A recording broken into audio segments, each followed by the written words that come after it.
Épisode 11 de Lyon, cette ville calme et paisible. Et aujourd'hui, Lyon Mag nous apprend que le Rhône est le deuxième département le plus stressé de France selon une étude.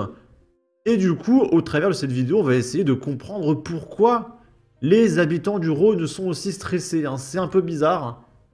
Si Paris décroche la première place, le Rhône arrive en deuxième position. D'après les données recueillies par Voyance Chat, le Rhône se distingue par un score de stress de 8,71 sur 10, avec une moyenne mensuelle de 17 250 recherches liées à la santé mentale, dont 10 850 spécifiquement sur le stress, l'anxiété et la dépression. Cette étude, basée sur les recherches Google, souligne également une tendance marquée à la recherche de solutions dans le Rhône. 1600 requêtes mensuelles concernent la gestion des émotions et le bien-être psychologique. Ce chiffre, proche de celui enregistré à Paris, reflète une volonté croissante de surmonter ces défis dans la région. Au niveau national, Paris reste le département le plus stressé avec un score de 9,67 sur 10 et 58 300 recherches mensuelles en lien avec la santé mentale. Un chiffre 3 fois supérieur à celui du Rhône. À la troisième place, le Nord. Alors, le Nord, c'est pas un département. Mais c'est pas grave. Le Nord affiche un score de stress de 8,61 sur 10, avec des recherches particulièrement élevées sur les troubles liés à la dépression saisonnière, exacerbée par un faible ensoleillement. Ok. Et du coup, on va essayer de comprendre tous ensemble pourquoi les habitants du Rhône sont aussi stressés. Lyon. Ismaël, un cycliste guinéen, planté au cri de... un gros mot que je ne peux pas dire sur YouTube, c'est une insulte arabe qui ne dit pas du bien de la maman de son adversaire, d'accord. Après une querelle de circulation. On met le petit filtre, hop. Lyon, un cycliste poignardé avoir refusé la priorité à 2 hommes en trottinette. C'est quoi cette histoire? Ouais, déjà le comble dans cette histoire, Cyril, c'est que la victime est un Guinéen qui est en fait demandeur d'asile en France parce qu'il n'était pas en sécurité dans son pays. Et donc ce Guinéen qui s'appelle Ismaël arrive en France et s'est fait poignarder en plein milieu de la rue pour une histoire, une bagatelle, vous allez voir. En fait, hier, il roulait à vélo sur un trottoir à Lyon. Il se rendait au Resto du Cœur puisqu'il a peu de moyens. Et sur sa route, en fait, il croise un homme à trottinette. Et les deux, à un moment, se croisent parce qu'il y a sur ce trottoir un panneau d'un restaurant qui bloque le passage. Et donc, en fait, le type à trottinette qui arrive en face lui brûle la priorité. Et en plus, il l'insulte en lui disant... Et là, on va éviter le gros mot, il parle de sa maman. Ismaël, sur son vélo, lui répond en français. Et le type à trottinette, à ce moment-là, lâche sa trottinette, sort un couteau, se dirige vers le cycliste et lui plante 2 coups de couteau dans le dos avant de prendre la fuite. Alors heureusement, Ismaël, le cycliste, a eu le temps de lui arracher son sac à dos dans lequel on a retrouvé d'ailleurs un gant, donc on va probablement pouvoir l'identifier, cet homme. Mais le cycliste a été gravement blessé.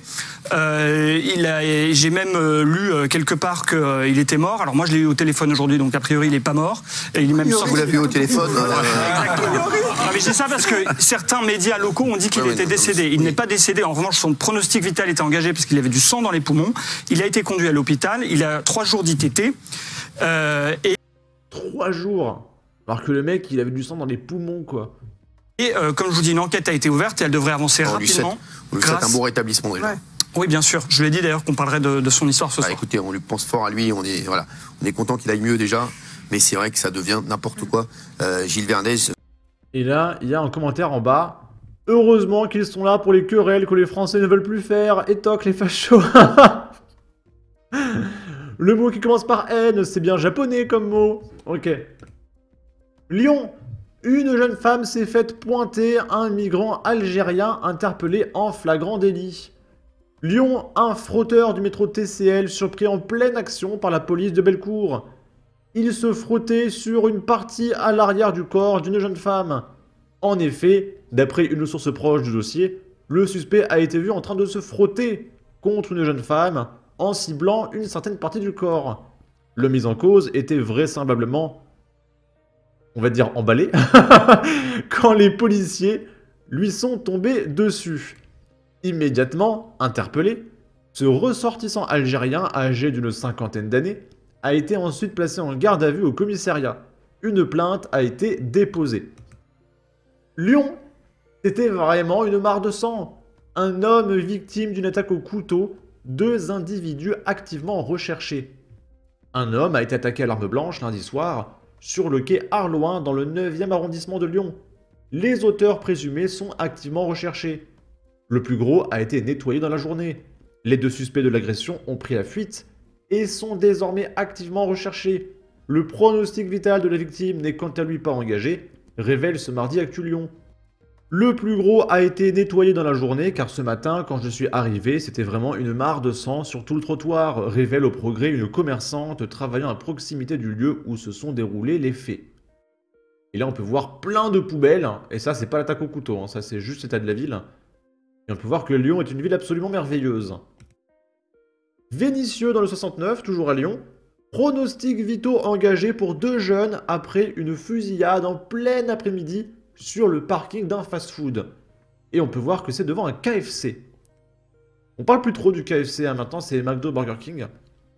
2 hommes âgés entre 20 et 25 ans ont été victimes de tirs d'armes, a priori de poing, sur le parking du KFC.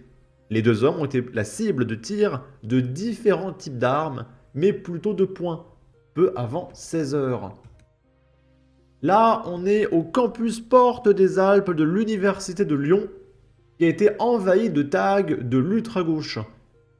Et ils ont écrit « Les flics qui mettent fin à leur jour sont à moitié pardonnés. » Ah, parce que pour la gauche, un gentil policier, c'est un policier mort. Atomiser les matons, et il y a une faute d'orthographe à atomiser. Il y a 6 mots et 3 fautes, laisse tomber. Hein. Depuis des mois, le campus Porte des Alpes de l'Université de Lyon est envahi de tags de groupuscules d'extrême gauche et anarchistes en rapport au conflit israélo-palestinien. D'ailleurs, il y a Trump qui a mis un coup de pression au Moyen-Orient. Et il y a une trêve qui est en train d'être envisagée. Ils sont en train de négocier les otages.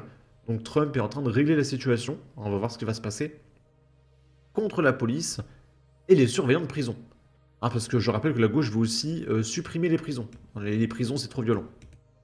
Le conflit de la Nouvelle-Calédonie s'est également invité au message haineux contre le système et les symboles du capitalisme.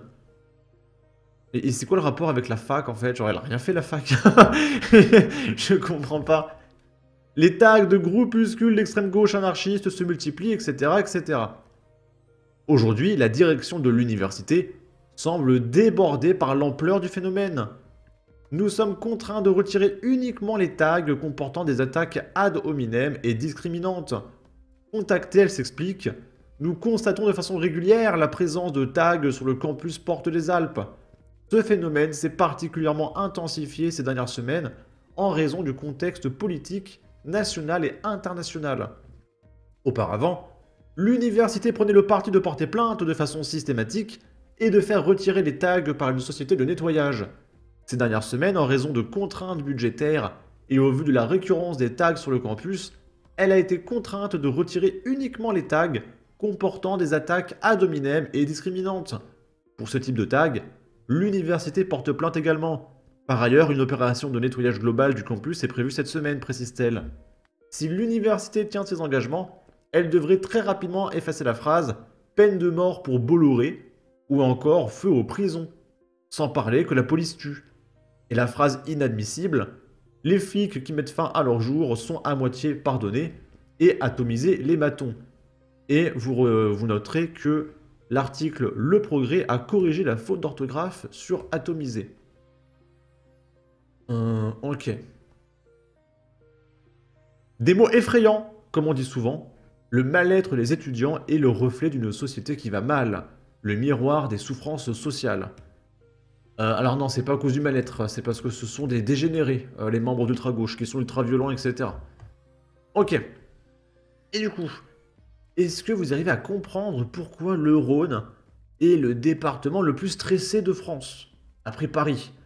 Je ne sais pas. Je vous laisse à vos théories complotistes en commentaire. N'hésitez pas à donner votre avis, votre opinion, à partager, liker, commenter. Ça aidera au référencement de la vidéo sur YouTube. Abonnez-vous, suivez-moi sur Twitter, prenez soin de vous, salut!